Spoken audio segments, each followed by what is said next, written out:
in both parties and fight for President Trump's America First agenda. As your congressman, I will answer to God and the people of North Carolina. I'm Fred Von Cannon, and I approve this message. When it's time to replace or repair your garage door, you can't just let anyone have access to your home.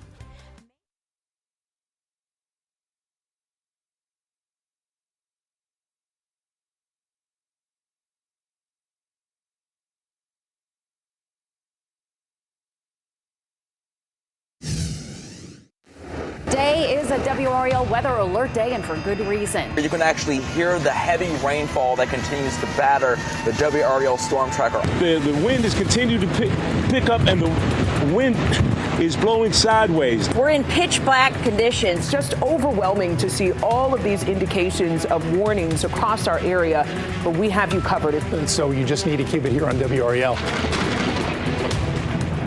Right now at 7, taking a live look at the conditions in parts of our area as powerful storms move through. Oh boy, the strong line at this point has arrived in our eastern counties. That's where it is now. We're talking heavy rain and damaging winds, and the power outages are increasing and fast. Thanks for joining us here at 7. I'm Dan Haggerty. And I'm Ashley Rowe. This system has already claimed 1 life in our state. The worst is not over yet in our area. We do have team coverage, of course, on these conditions. We're going to begin with meteorologist Kat Campbell. She's in the WRAL Severe Weather Center. Kat, this continues to be a serious situation for a lot of folks.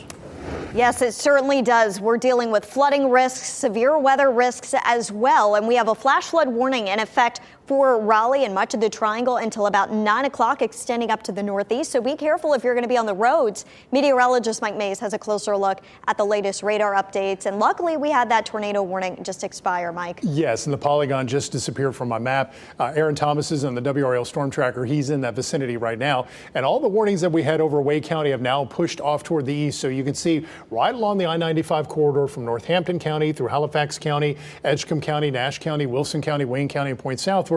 There are warnings in effect with the potential for winds up to 60 miles per hour. This line is moving rapidly to the east between 50 and 55 miles per hour, and the rain is heavy. And I have a new information at 6:55. Fire reported. There's a tree down at Neuse River Parkway and Highway 42 in Johnston County, blocking the roadway there in Johnston County. And we have more reports of damage coming in. I understand over in Tramway and Lee County, trees are down, power lines are down on a house. So we're getting these storm reports coming in slowly but surely, and we're going to have more and more of them come through over the next few hours. So we're just now at the tip of the iceberg of the reports of damage coming in. I think there will be far more reports of damage as we go through the next few hours, and you can see the extent of the warnings that will continue at least through 7:45. And I think once we get to about 8 o'clock, we'll have the all clear. The rain's heavy, still raining over Wake County, but the worst of the weather has passed. And Kat, if we're going back to you, she's going to talk about the all clear across the area. We can finally bring good news to some folks. Now, we have to clarify the all clear line that we've drawn here. It means the threat for winds over 60 miles per hour and tornadoes is over. But there will still be some heavy rain and some gusty winds tonight. But the all clear now includes all of the Triangle and all of Wake County. You are in the clear from the severe weather threat. Durham over to Vance County in the clear. Chatham County, Lee County, Harnett County, Cumberland County, Hoke County, all clear from the severe weather threat. However, areas east of this line, not quite in the clear yet, and that includes in Nash County, Edgecombe County, Wilson, Wayne, Sampson counties, just to name a few. But as Mike said, we've got about an hour to go. A tornado watch in effect at 9 o'clock, but we do expect that they'll trim that back early, as they have been doing for counties to our west. The tornado watch should be dropped here pretty soon for Wake County, Harnett County, Cumberland County as well. Futurecast continues to show this line of storms moving to the east over the next hour. By 8 o'clock, we still have rain, but the main line of storms will be east of our viewing area here, closing in on Greenville and the North Carolina coast. 9 o'clock, we expect the threat to be long gone, and we will still have some gusty winds tonight. Even the mountains should see some snow flurries left behind by this system. We have another threat for severe weather later this week, and I'll have more on that coming up. All right, Kat, sounds good. And I think Kat made a great point there about the all clear line. Just because the severe weather has passed, if you're headed out and about, or you know people who are, it can still be dangerous on the roads. We still have a lot of flooding in certain areas, ponding on the roadways, that sort of thing. And pockets of areas are without power. Right? Right. We just recently heard from Jeff Brooks with Duke Energy. Let's check in with Mark Boyle in the WRAL Live Center.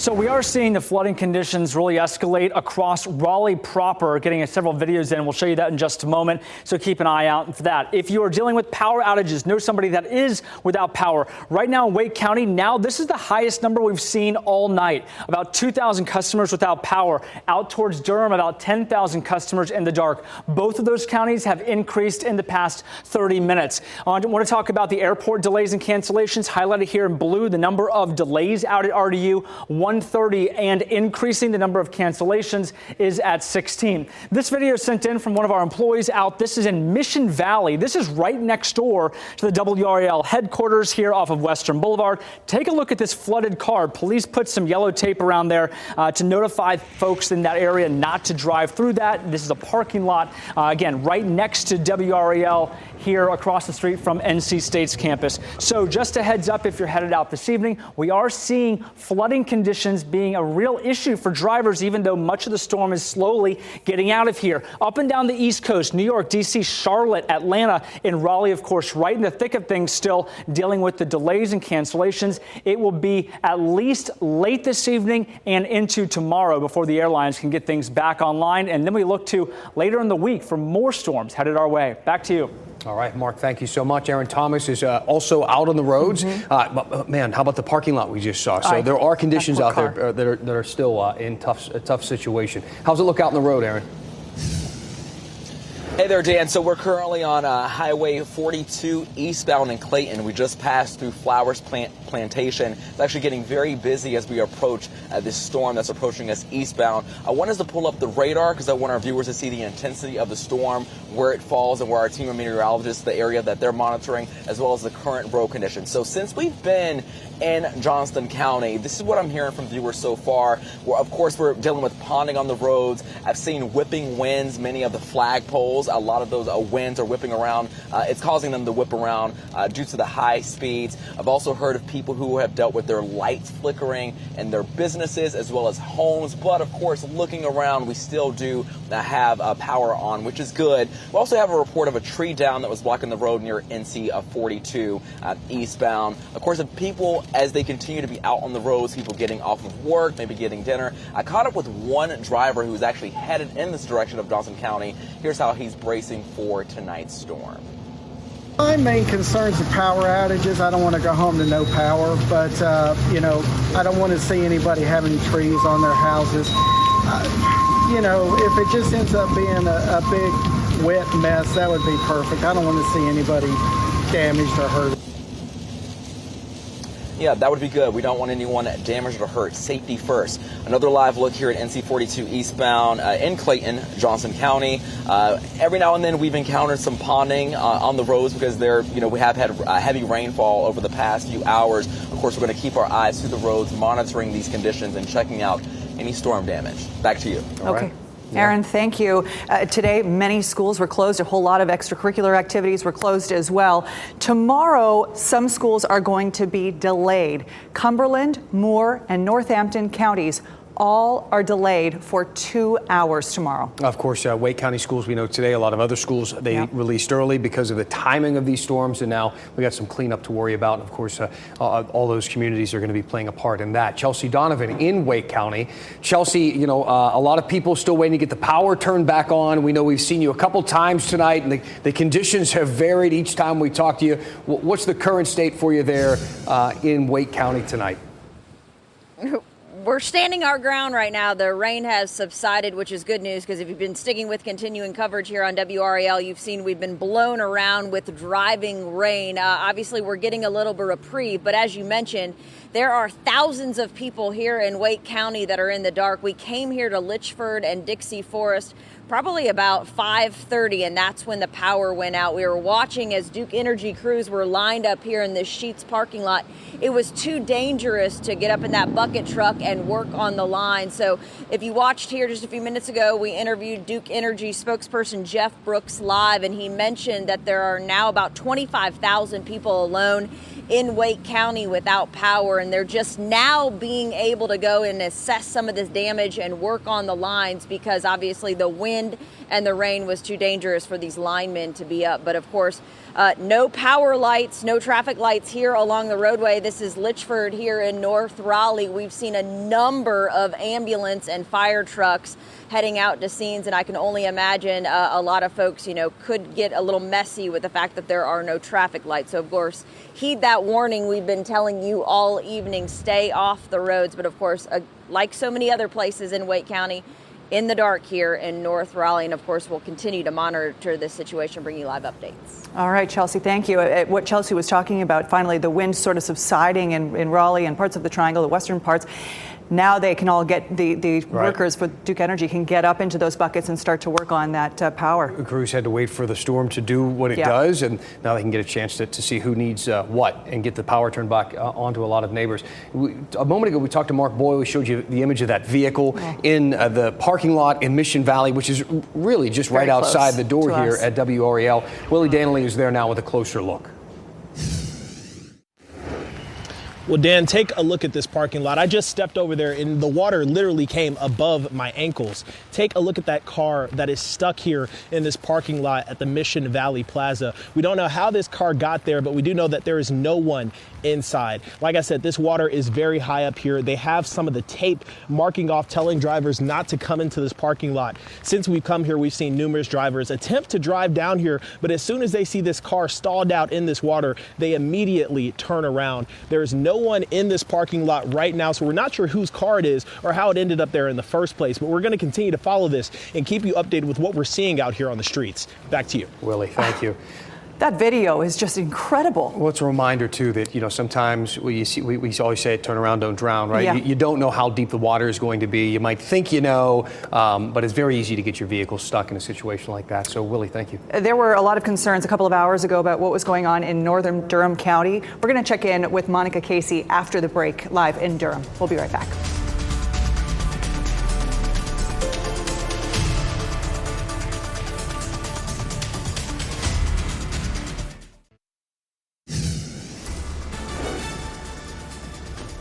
Live image at Goldsboro. It looks like the wind shaking the camera a bit there. Again, as we watch these storms move through, Kat was showing that line earlier as to whether or not you are still at risk for severe weather.